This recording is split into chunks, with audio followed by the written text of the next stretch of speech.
Okay, thank you everyone for coming over tonight. My name is Xingshu.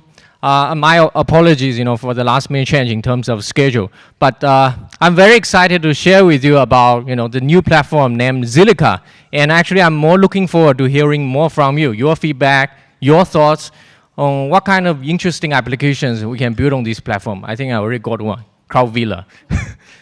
So what is Zilliqa? Zilliqa is the next generation blockchain that will provide high throughput infrastructure for applications. But what is Zilliqa? What about the name Zilliqa? Any idea?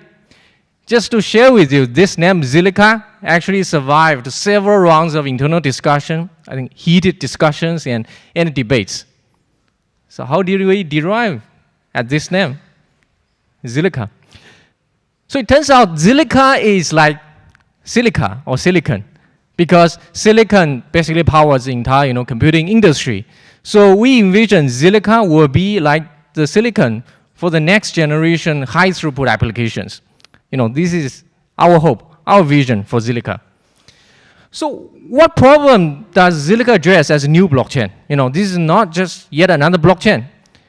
It addresses a problem called scalability. And just to be very clear, so we are here talking about the scalability issue of public blockchains. Because when a blockchain is deployed in private setting or permission setting, you can do many interesting things by making more assumptions. But in the public blockchain, what is the problem of scalability? So here is a quick example. So today's popular blockchains generally process about 7 to 10 transactions a second on average. On the other hand, some of our popular payment service systems, they are more centralized systems, they would require something between 4,000 to 20,000 transactions a second. So here is, a very big divide, a big mismatch. And actually, this is not just a theoretical hypothesis. This scalability problem of public blockchains have already hit us.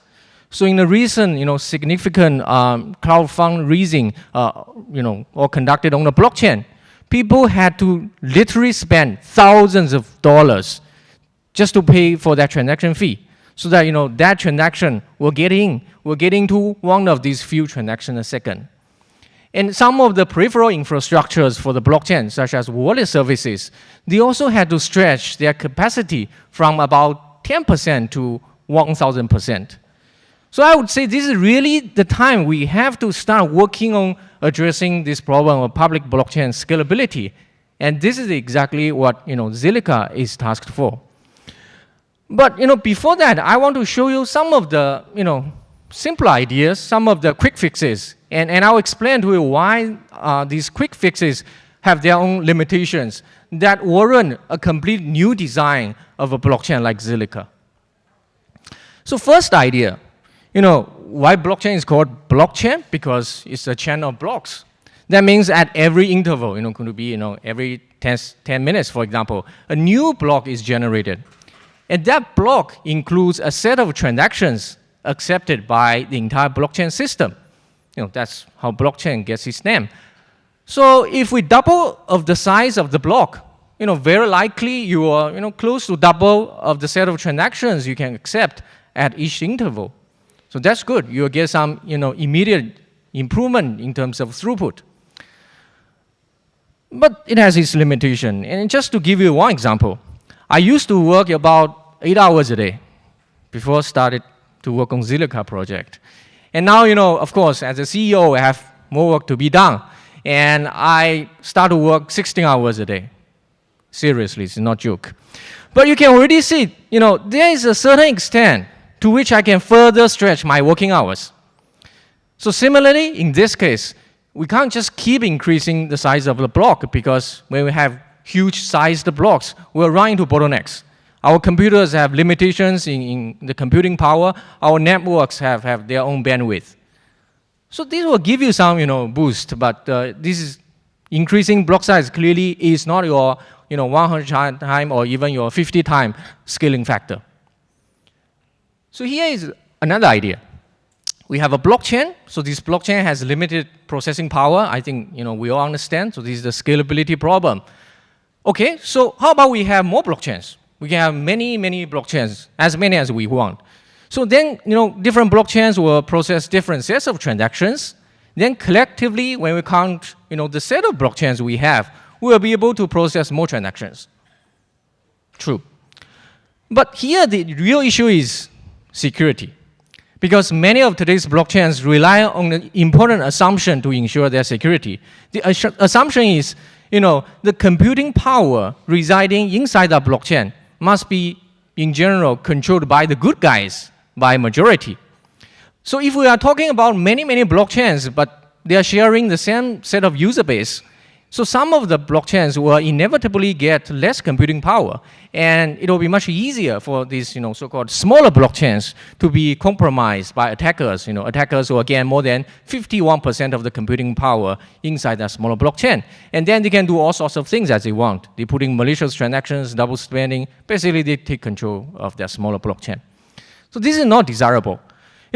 These are two just examples of some of the quick fixes. Of course, there are more, interesting ideas, smarter ways to do things off the blockchain, off-chain solutions, things like, Lightning Network or Reader Network. So they are all very, nice ideas that we can do very fast transactions, high-throughput transactions off the chain. But, at the end of the day, some applications would still require the properties of transactions on the chain itself. And that is a fundamental problem of the scalability of blockchain itself that Zilliqa tries to address. So what does Zilliqa do? By the way, this is not just a hypothesis or for illustration. This is a quick recap of results from our real-world experiments running on AWS cloud. So what we can see here is when we are having 1,200 nodes running on AWS, basically one node is one virtual machine running on AWS cloud, Zilliqa processes about 600 transactions a second. And when we scale our testing network to 2,400 nodes, Zilliqa processes close to 1,400 transactions a second. So number one, this number I think, is very promising because this is more than 100 times faster than most of today's existing blockchains. Number two, what we can see here is the increasing trend. When the network size grows larger and larger, we have higher and higher throughput that Zilliqa can process. So this is what Zilliqa does. And you might be already curious, how we did this. But I think more importantly, I want to first introduce to you who made this. The team. Now I want to invite you to take a look at our pictures. This is our team. What do you think about the team? I would say, except the fact that we only have one lady in the team, we need some diversity, obviously. I think this is a perfect team. We have, deep tech people with diverse expertise from distributed systems, cybersecurity, crypto, or gray hats. And we have people who are veterans in the financial services sector. They know how the market works. And we also have people who spend almost their entire career creating, very high-tech ventures one after another. So now, actually, I'm very pleased to invite the only lady in our team, our head of marketing, Crystal, to take us from here. Crystal, please.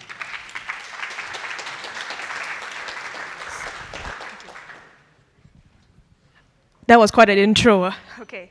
Well, I am privileged to be the first lady of the team, not the only one, but soon to be, more ladies joining the team, I hope. Actually, we have a few more people on the team as well. They're all ladies who work in marketing, and they're in the crowd today. So let me just start by saying that this has been an amazing opportunity because I come from an advertising and media background. I've run a software as a service company for about 3 years. And when I heard about the opportunity with Zilliqa, I jumped on board immediately because I saw how powerful a consensus ledger, when applied to commercial applications, could really change the way we look at use cases and trust and really bring the idea of a peer-to-peer economy back to us.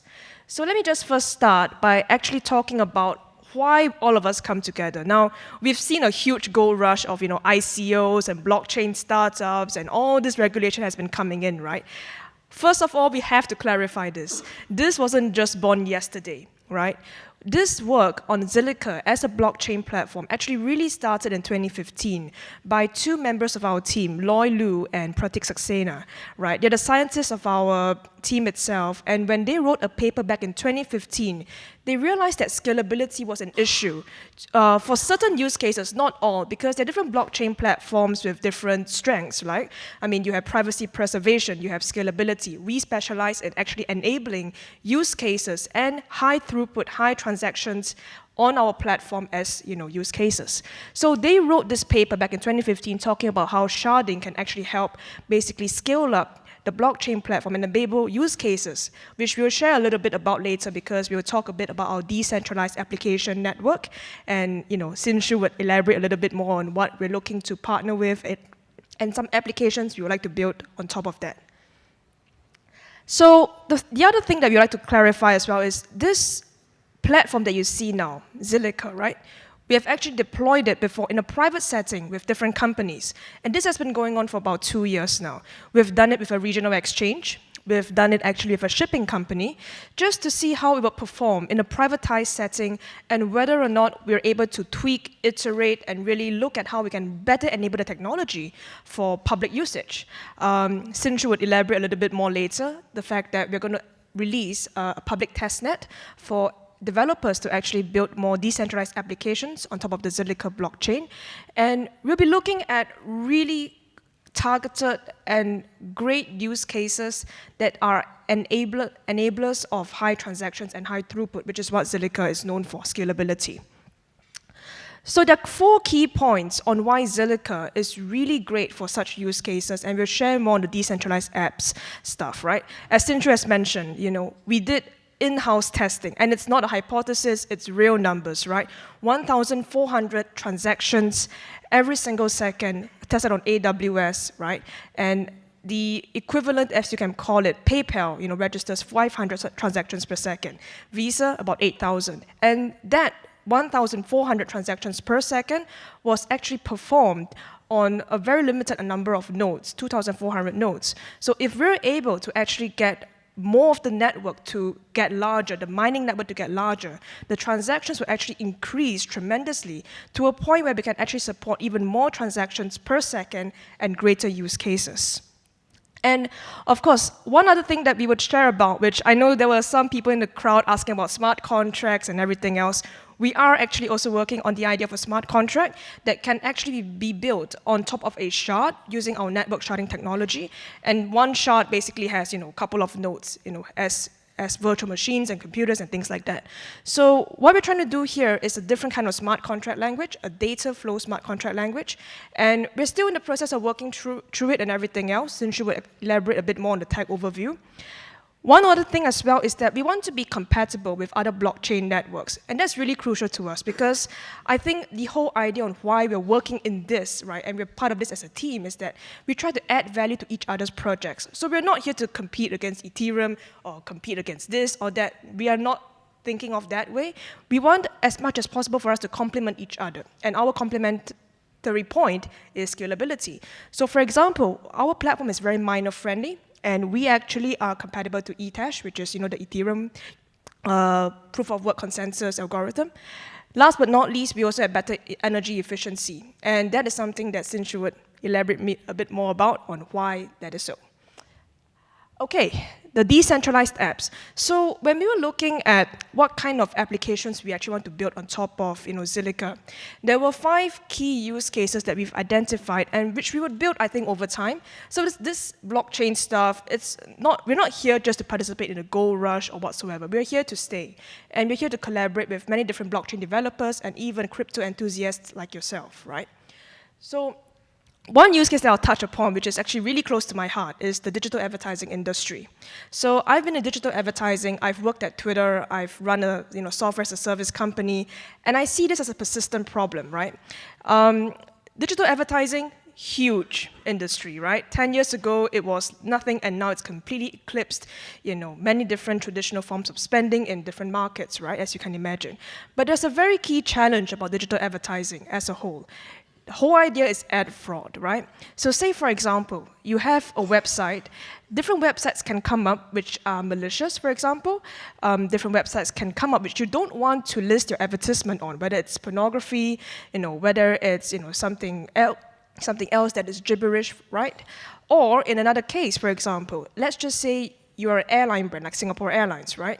You don't want to list your ad next to a news article which reported a plane crash somewhere else.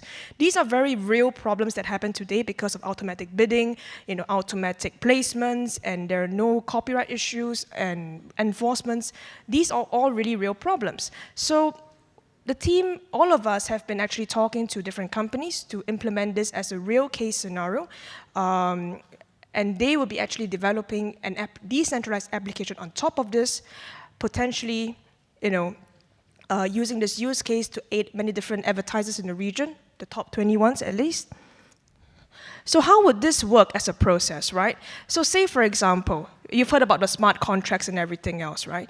The publishers would have a list of their smart contracts, basically, identifying the inventory list, their regulations, and smart contracts basically, they work, like your normal contracts in real life, just that it's completely automatic, right? You put in the smart contract, it gets applied on top of a shard, it goes in all the nodes, and it gets applied across the whole Zilliqa blockchain. So what's really important here is that right now, because of all this transparency and decentralized transparency in a sense, right, the marketers and the publishers for the first time, there is no gray area. There is no whitelisting, delisting, etc. Everybody knows where's the inventory, the creative, the placement, and it's more of a seamless process, and all the transactions are added automatically as a secure transaction as a secure block onto the blockchain, Zilliqa blockchain. So what's really important here is that because all of this is recorded, we are able to filter out websites, inventory that is not correct, right, in the longer term for everyone else. And what happens at the end of the day is that everyone stops wasting money on digital advertising. There is a lot of ad fraud that's going on in the industry right now because of programmatic buying and all of that kind of stuff. And it comes up to a cost of literally $2 to $3 billion a year. That's a lot of money wasted if you think about it. So how is Zilliqa able to match, all of this together? It's a couple of things, right? The first thing is there are billions of advertising that happens, right? Advertisements that follow you everywhere around the web, every single day across the whole internet, pretty much, right? And that's a huge volume. We're able to address that issue because we were built for this sort of volume and scalability because of a concept called sharding, which Sinshu would explain a bit more later about. That was what Pratik and Loy was working on in 2015 before we started Zilliqa formally.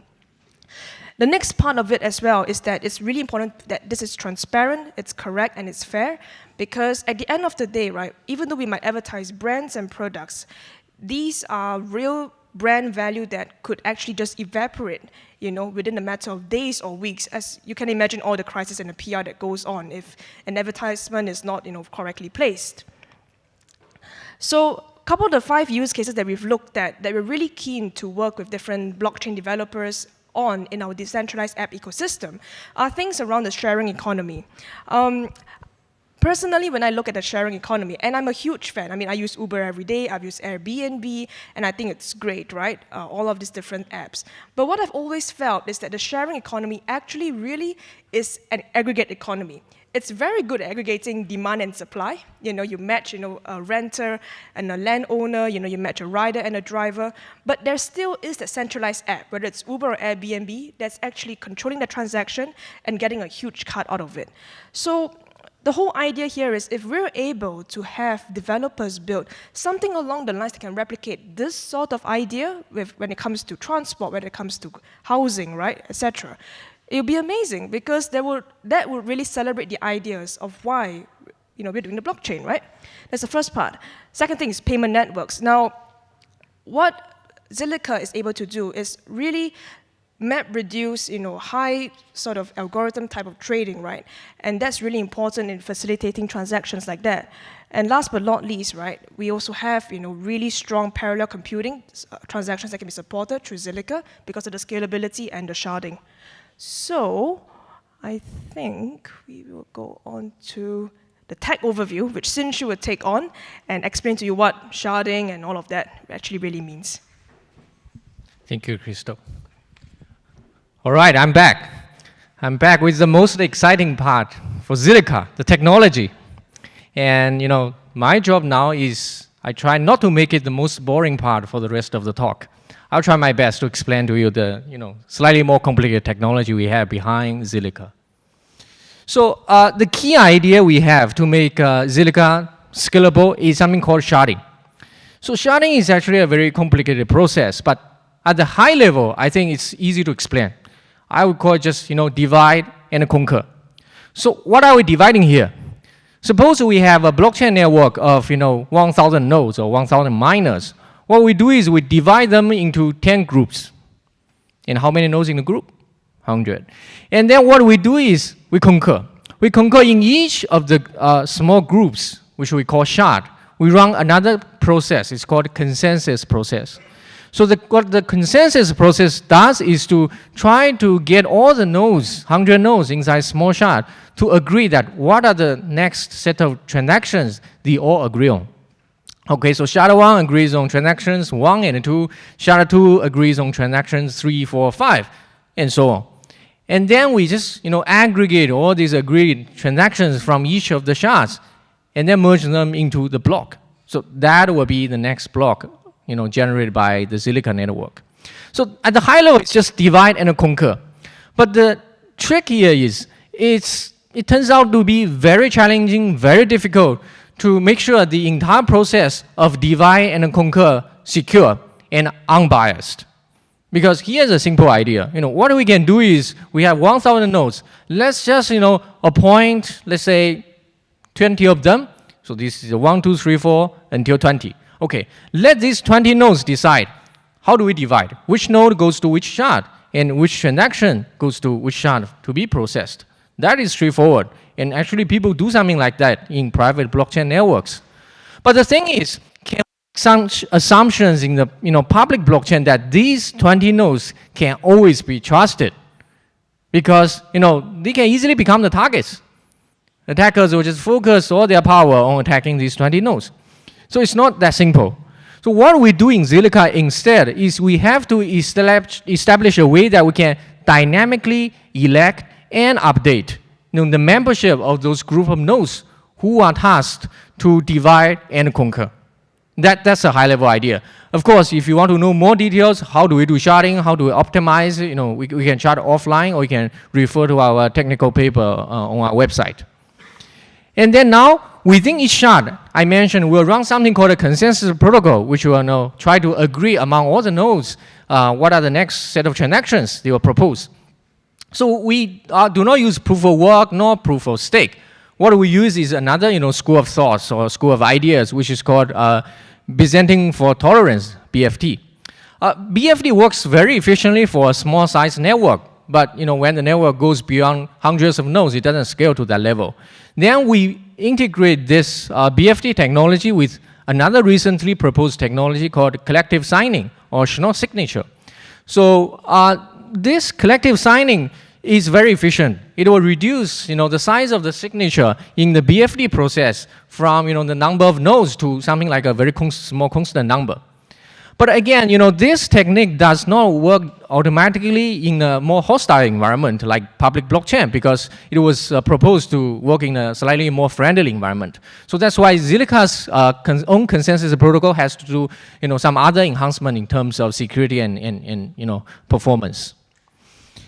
So we already briefly discussed, we are going to develop our new smart contract framework, our new smart contract language. The key point here is not to innovate on the syntax of the language, things like that. That's not the case. The key here is to make sure that our smart contract language is going to be sharding friendly because, underlining we already have a Ferrari, it's running very fast. So it's based on sharding. Then the applications running on top of the infrastructure also has to be compatible so that it can tap on this high velocity vehicle. So that's why we will do a sharding friendly smart contract language. And this is still in the phase of finalizing some of the details, and we are going to release our first version of a specification of our smart contract in November. This is really the best time. If you have any thoughts, you have any requirements in building your applications, you are more than welcome to speak with us, especially Amrit, who is leading the effort of the designing the specification. But there's one more feature I would like to highlight for our smart contract language. This is something called computational sharding. So think of this as your project budget, which we call it, security budget. That means, let's say I want to run a computational task. I can just group a few nodes or hundreds of nodes in Zilliqa network to run the task for me. And if this computation task is very critical, I want very high assurance, very high accuracy, very high redundancy, then I can increase my security budget. But for some of the non-critical computing tasks, I can just save my budget. I can reduce the security budget. Of course, there's less redundancy in terms of that. I think this is just a basic functionality, but I think this functionality is going to be very interesting for some of the specific application needs. Zilliqa is a new public blockchain. It's going to be an infrastructure, or call it a platform. So I think the best way, or even the only way to measure its success, is to see what are the interesting applications that can be built on top of it, and what kind of ecosystem that can be established around Zilliqa. So for that, it's actually beyond just technology. So we also take into account many other interesting factors in designing the Zilliqa protocol. So for instance, we use proof of work for a very tiny fraction of our entire protocol.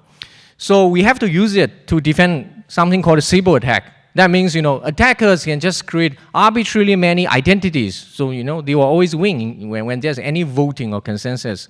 So that's something we have to defend against, and we use POW for that. But we do not use proof of work for the consensus itself. We use something like, based on BFT, as I explained.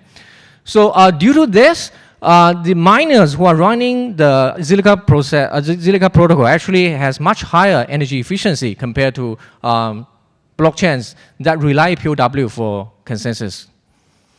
And similarly, due to this fact, as well as another fact that we are processing thousands of transactions a second, so users of Zilliqa do not have to compete for that few transactions a second. So because miners are more energy efficient and they generate basically more transactions a second, so we expect the average cost for sending a transaction, the gas fee, on average is going to be much lower. And on the other hand, we do not just award one guy who proposed the next block, because we have this sharding protocol in place. So that's why we're going to award each shard with a fraction of the mining rewards. So that's why there's much lower variance for the miners when participating in this network. So this is pretty much it of the high-level overview of our technology. So where are we now? In September, we released our results. Our first experimental results. We reported our experiments on 2,400 nodes, where we achieved about 1,400 transactions a second. And there are many other features currently being developed underway. We have to do a lot of work, actually. We have to make sure we can optimize the storage, we can verify the transactions, and more importantly, bugs are always around us, so we have actually to spend a lot of effort in debugging and making sure our code is very robust before we are going to release our source code by December this year. And for the smart contract I mentioned, we are currently finalizing the specification. So, if you have any thoughts, feel free to talk to us. And going slightly forward, we are trying very hard. Believe me, this is a very ambitious target, but the team is on it. So we are trying very hard to release our source code in December this year. And that's also the time we are going to launch our public testnet. So now it's all our internal testnet. Don't try to attack it. We'll release it anyway. So for the public testnet, that's a time when people can come and join us. They can just run a few computers as miners to help us test. But before that, we have to do a lot of work to test and make sure that our code is as robust as required when we open it up. And our goal is really to release our first mainnet after a few rounds of testnet releases. So by the middle of next year, we are going to have our mainnet. So, we need a lot of help from you as well to make that possible.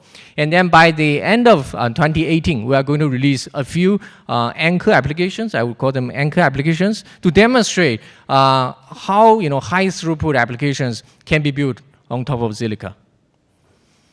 I just want to, spend the last few seconds or just 1 minute to share a bit more about, our slightly longer term goal. So, of course, for sure, we are going to continue our research and development. So many of our team members are from the research background, so, that's our calling. So we will work very hard on working to solve some of the hardest problems in the blockchain space. And on the other hand, we are also going to, work very hard to actually find the ways to engage people who can, use our platform, mine our platform, and build applications. So actually, I have some initial thoughts I would like to share with you, but really it's about, getting more thoughts and feedback from you, how we should do this. So for instance, we are not going to, try to get like 1 million smart contracts on our blockchain. That's not our mission. We are really going to look at some specific, like say 5 to 10 categories of applications that really require high throughput and high volume, because it's not a requirement for each and every application. So that's why we are going to work with a few enterprises who already have this demand for high throughput, and they really want to build their applications on top of any blockchain. So that's where Zilliqa will provide the opportunity for them. And after they deploy their high throughput applications on Zilliqa, their customers will naturally come to this platform. So that's something we see. And number two, we are going to work with some of these API platforms where they can bridge the gap between more traditional mobile application developers and smart contracts. So the idea is if we work with them and develop another set of APIs, then these developers can just develop once for the application. Then the applications can be converted to be running on several blockchains like Ethereum and Zilliqa and others. And of course, we are also going to find ways to build toolchain to help people convert some of the existing smart contracts on other blockchains to Zilliqa. So of course, we are not going to be able to support 100% of all legacy smart contracts, because we are going to basically prioritize performance over functionality. But we'll try our best to see what are the portion of smart contracts we can support to be converted to Zilliqa smart contracts. And as again, from the research background, there are so many challenging and hard problems ahead of us, ahead of any blockchain. So this is really not about Zilliqa as a community, or another blockchain as a community. This is really about the crypto or the blockchain space as a whole community. There are challenging problems in terms of sharding, for example. So we do one way of sharding. Ethereum's next proposal has another way of to sharding, but there are still unsolved problems, to be honest. So that's why we want to set aside some of our effort and resources to initiate and conduct collaboration in terms of doing research on these hard problems. So that's why we really want to work with different blockchains, because different ones have different strengths. Like we are good at scaling, some other blockchains are good at privacy preserving. So that's really the opportunity we see in terms of research collaboration. Okay, so that's pretty much it. I hope you enjoyed the talk. By the way, try to support us by joining our Slack, ask us questions there, let us know your thoughts and comments. And I think the slides will be posted on our blog on Medium, maybe tonight or tomorrow. And I'm very happy to take any questions you have now. Please. Do you have a white paper out? So yes, so there are a few versions. We have a technical white paper, that's little more scientific, so I have to agree. Even when I read it again, it's a little difficult to understand. We also have some other resources. So for instance, we are having our first blog post to explain our technology. We already have a Hello World blog that gives an overview of Zilliqa, but we are going to roll out a series of blog articles. I already read some of the drafts. They are very good. I think you'll enjoy reading it. Any other questions? Did I do a pretty good job or a bad job? Yeah, okay. Please. So 3 questions, right? First question is that you have more nodes that have greater, higher transaction rate? Okay, so yeah, that's good. I answer one question after another, otherwise I'll forget it. So first question is, do we have higher throughput when we have more nodes in the network? Yes, exactly. So that's our mission. And I think we already achieved at the level of 2,400 nodes. I think we will have no problem in, doubling that size, for example. And as a mission, that means when we grow further, when we grow to, let's say, 20,000 nodes or 30,000 nodes, which is of the size of Ethereum today, it's not as straightforward as just, hiring more nodes. We are going to do more, research and development. We know some of the problems ahead of us. That's what we are working on. So question 2, is there something like a load balancer in front? I'm sorry, but I guess the main protocol doesn't have it. I don't know, maybe if we need to develop some of the applications, there may be, application-specific requirements for load balancers, but at that time, the core protocol doesn't have it yet. Question 3, what's the license for the source code? So that's a very good question. I'm not a lawyer. Our lawyers are around. I'm going to discuss with them. So what exactly is a license we are going to release? But this is going to be open source, and we will try to be as permissive as possible. Please. I just noticed that you said your smart contracts non-Turing complete. Is that Yes. Yeah. Yeah. it's going to put a fair few limitations on the dApps, which you won't be able to do while staying in simple loops, being non-Turing complete. So is there a roadmap to add Turing complete later? So first of all, that's not a feature. That's basically a choice of a design. So being non-Turing complete is not something to be proud of, I have to say. But this is the balance we're trying to place here, because we want to be very efficient in terms of executing the smart contract. And on the other hand, which I didn't elaborate further, is we want our smart contract language to be very simple, because if you look at today's smart contract language, they are very powerful, they are very rich in terms of features, but it's actually a little difficult for programmers to make it right, because there are just too many features that humans cannot be all aware of. And at the same time, it's also not amenable for computer programs to automatically verify their properties. So yes, so that's why we foresee that due to the well-known difficulty in supporting Turing completeness on this kind of high throughput blockchain, we will have to make that choice basically. Please. Okay. This gentleman. Oh. Please say it. Don't worry. Okay. Okay. We have a bunch of questions from YouTube channel if you want to take it. Okay. Let me take this one and then we can address these questions.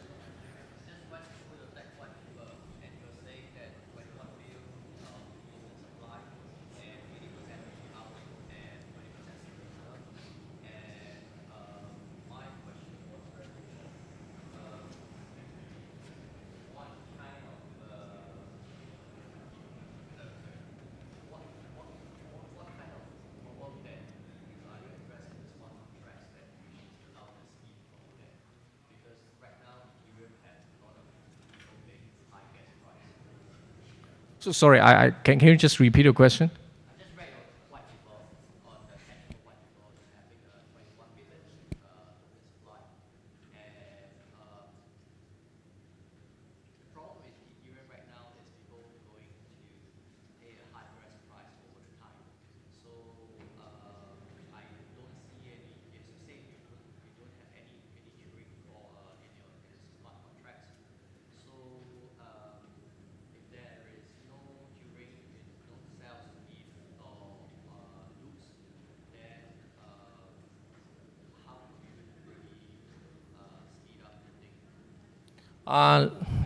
Let me think.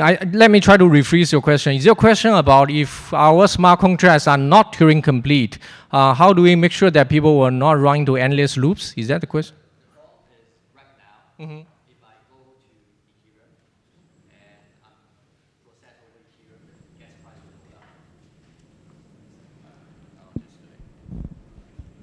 All right. The problem right now is if I'm using Ethereum, the gas price will go up, and then over the process that it will just pay a high gas price over the time.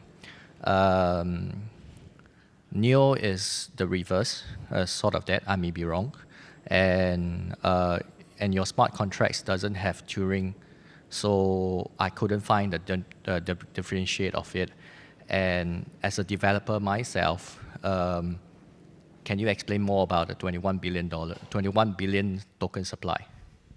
So I think to me, that's just a choice of unit. Whether it's 21 million or 21 billion. Like for Ether is a unit. Then it has a set of other units. So we just want to simplify the thing. So that's why we choose our token unit so that we have 21 billion. But that I don't think that will affect how much exactly people have to pay when they are running the smart contracts.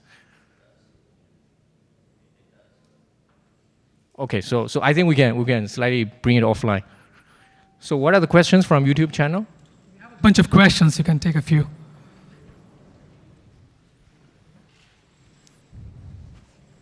Okay, the first question is Zilliqa available for commercial use? If not, what is your commercial launch date and indicative pricing monetization plan? So, our really ambitious goal is to have the mainnet go live by the middle of next year. So after that, it's a public system. Anyone can use. Anyone can build so-called commercial applications to do their own business on top of Zilliqa. And how do they charge their users is completely up to them. So Zilliqa, as like an entity doesn't charge anything, or as a system doesn't charge anything beyond like the miners, of course, will get some of the transaction fees. So that's pretty much it.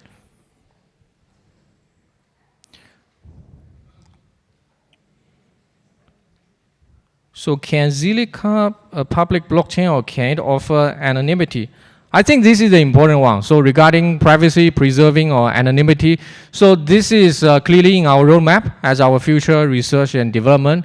But the first thing we want to get right is scalability. So when we claim scalability is our strength, we want to make it right, and we want to make it really, high throughput, thousands of transactions a second. Before we'll start working on such other problems like privacy, or start collaborating with other blockchains or technical groups on addressing such issues.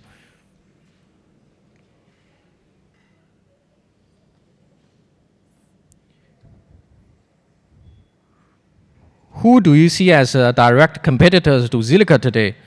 Why did I read this question? I should have skipped it. Okay, so this is maybe the last question. I'll try to elaborate for question from YouTube.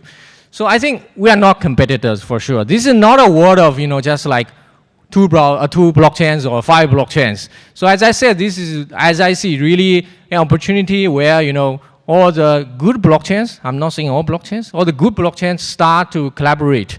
So we have different strengths. So we should really try to push the boundaries at our own pace for sure. It's not, I'm from the research background. You can't say there can be only one university doing research. There has to be some level of competition in terms of, the technical means. But other than that, we really should not just try to kill other blockchains or try to, bring developers from other blockchains to our platform. That's not the case. So far, as, scalable blockchain, I think Zilliqa is the one that is really scalable, as demonstrated by experimental results, has a very clear and very near, roadmap of open sourcing it, which is, end of this year. So that's what I see. I don't really see any, real competition from this front, to be honest. So I think we can take some offline, questions here. Sorry? Is Zilliqa meant to be a public blockchain out there? Of course. For sure. I mean, once it's made open source, some other people can just take it. As I said, it's open source, so they can make a fork or they can create another blockchain. That's not something we can control. But I hope that will not happen. I hope this is going to be the blockchain for Zilliqa. When's your ICR and can I join your whitelist? So, I prefer we bring this offline or I will discuss in another venue. Hey, make a question easier this time. Block size. Actually, this is something we are still trying to tune and experiment with. I think Yaoqi, where's Yaoqi? Yaoqi can give us some rough idea. Yaoqi, so what's the block size now in our experiments?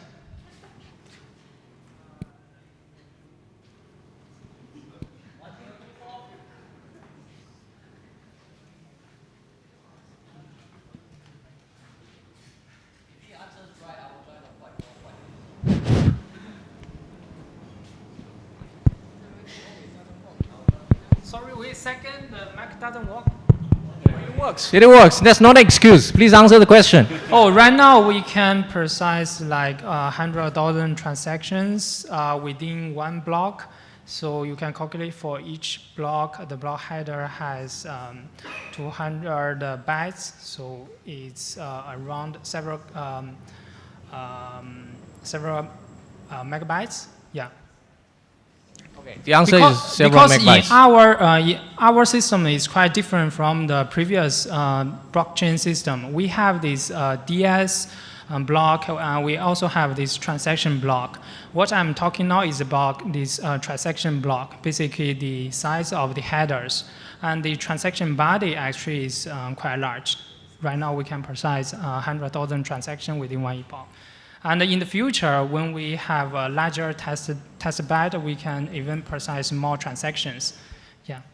Yeah, just to elaborate a little bit. So the size of our block is slightly different, with other blockchain size, because in normal blocks of most of the blockchains, the block itself contains the transaction body. So by transaction body, I mean, for example, I pay him $5. So this information is inside the block. But for us, because we are doing some optimization, so that information is shared asynchronously. So when we talk about block size, this is a slightly different meaning. Okay.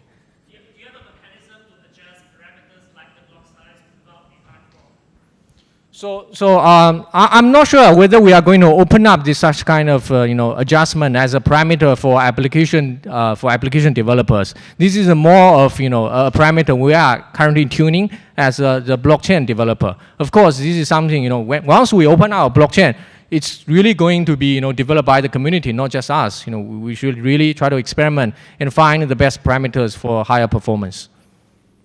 Okay.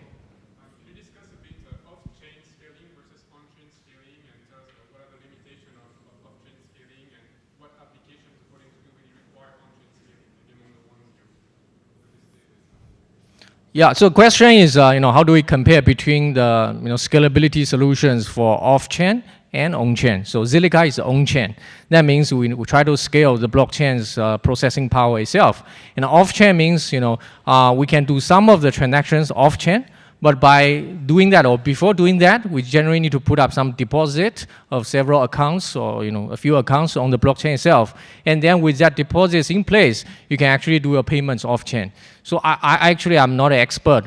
Just from my limited knowledge, I think they have their own strengths, and their weaknesses. For example, the off-chain is now mainly meant for payment systems. I'm not sure whether it's it can be generalized to all sorts of applications. So I believe some applications will still prefer on-chain because you still want the transparency, immutability. If everything is off-chain, it's between so-called two parties or a few parties.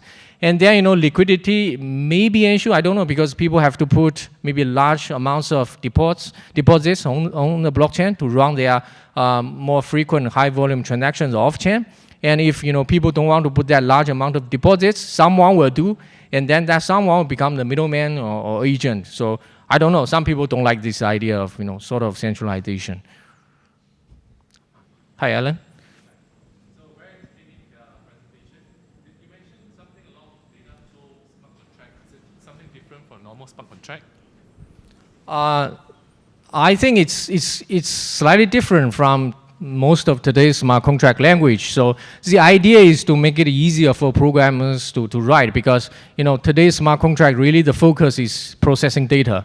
So for data flow, smart contract, the high level, the idea is when my input data are ready, I automatically move on to the my processing, and then this can be processed in parallel. So that's a high level idea. The exact details has to be fleshed out in our specification. Thank you. Any other questions? You may have, harsher questions that you don't want to ask in public, but I'll be around and I'll be happy to discuss it with you further. Thank you very much.